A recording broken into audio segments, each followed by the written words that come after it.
Hello and welcome back to Justified Nonetheless. I am Kevin Berger, and here I apply the principles of polemics and skepticism to atheism and the claims made by atheists. Today I'll be discussing the burden of proof, atheists' favorite claim, and what I have dubbed the atheist fallacy. This is the atheist burden of proof debunked is bogus. Firstly, if one says that atheism makes no assertions, since making assertions is an action and atheism an abstract concept incapable of action, this is technically true. However, it's also pedantic and gets us nowhere. Besides, if I were to say that if an assertion is intrinsic to the concept for all intents and purposes may as well be making the assertion. So what is a claim? A claim is a declarative statement that something is true or factual. This can be contrasted with a statement of belief, wherein the person is simply stating an opinion of what is thought to be more likely. That is to say that saying, I believe or I think that X is true does not equate to saying X is true or I know that X is true. As such, a claim carries a heavier demand for justification because if you cannot demonstrate how you know something is true, you cannot demonstrate that you know is true either. That's where the burden of proof comes in.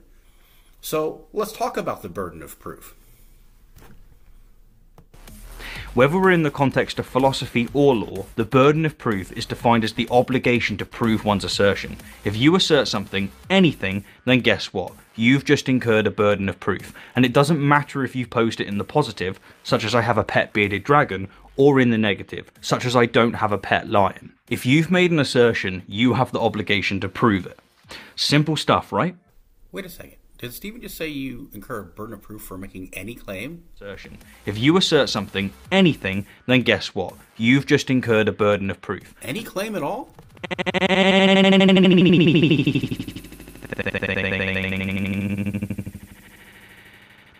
Atheism is non-belief in the existence of a deity.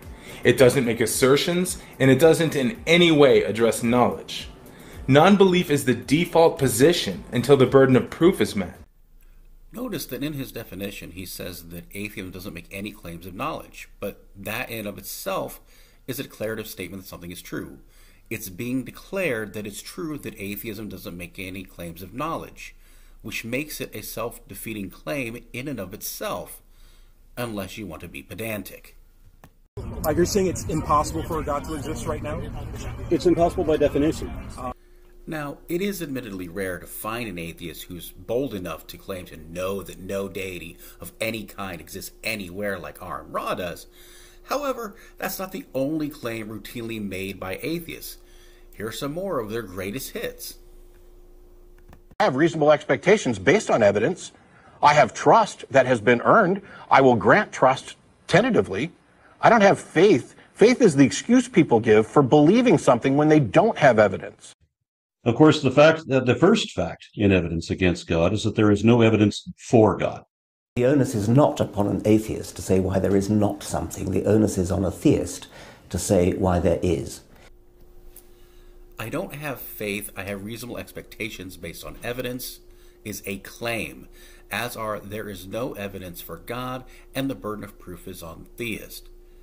In each of these cases, there are problems which I will be addressing later on, but rest assured, they are all claims. They are all declaring that something is true or factual, and that makes them assertions, and so the person saying them does in fact incur a burden of proof.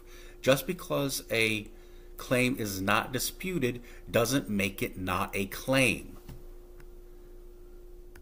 You need to distinguish the information that is clearly stated, which is the explicit in the text, from the ideas that are suggested, and that is implicit information. This will help you infer or guess about what you read.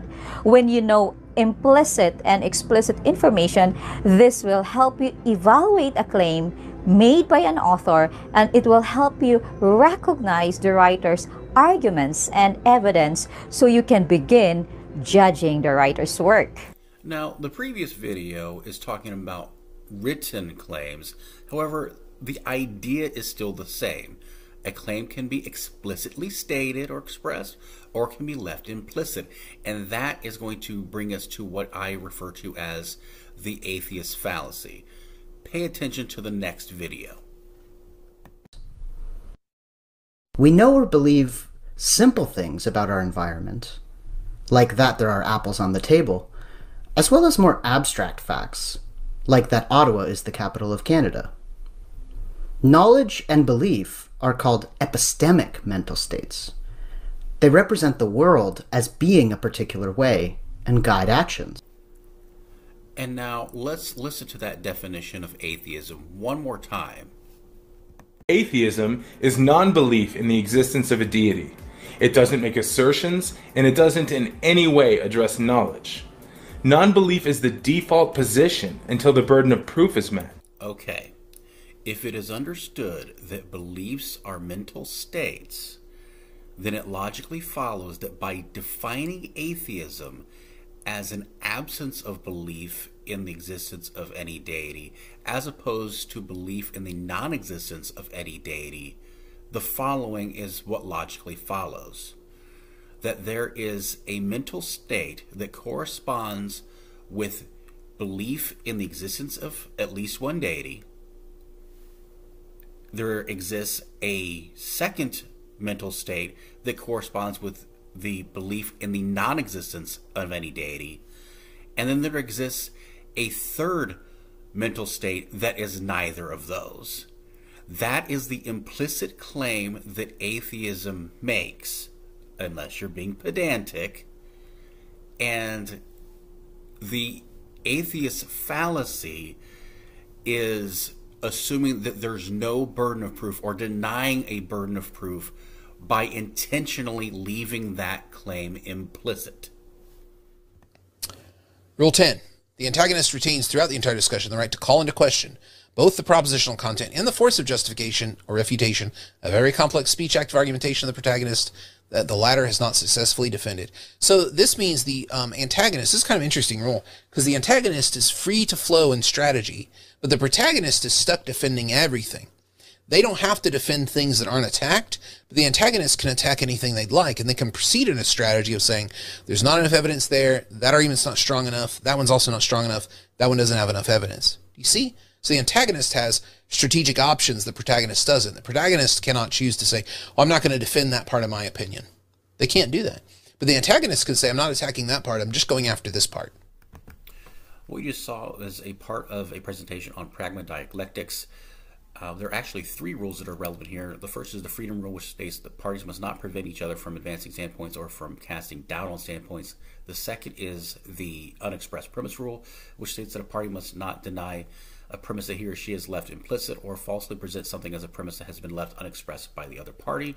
And the last one is the usage rule, which states that a party must not use formulations that are insufficiently clear or confusingly ambiguous, and a party must interpret the other party's formulation as carefully and accurately as possible.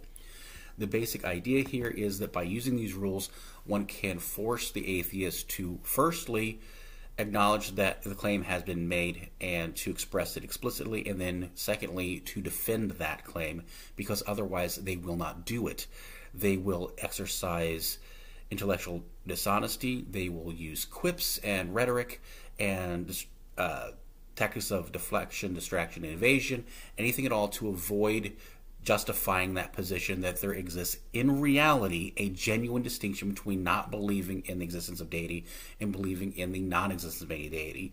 Instead, they'll use analogies that are faulty analogies, that beg the question, that are false equivocations. They will not provide empirical evidence, which is the standard that they set for the existence of a deity, and by doing that, they are committing a special pleading fallacy as well. In logic, an argument is a technical term. It doesn't carry any connotation about conflict or confrontation. So here's our definition. It'll have 3 parts. First part, an argument is a set of claims or statements. We'll have more to say about what a claim or statement is later, but for now, it's enough to say that a claim is the sort of thing that can be true or false. Next part, one of the claims is singled out for special attention. We call it the conclusion.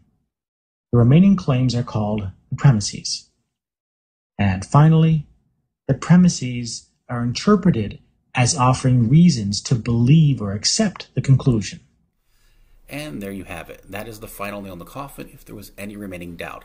Because arguments are comprised of claims, if you're arguing, you're automatically making claims by default. There is no presumption of neutrality. Everyone has some skin in the game.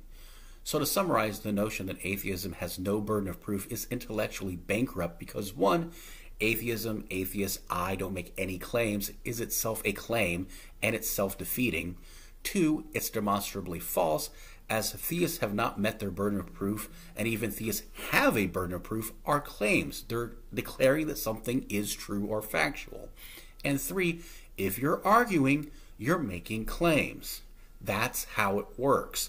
And there is no way around it. There is no magical hand-waving woo that will absolve you of the burden of proof, not even leaving the claim implicit.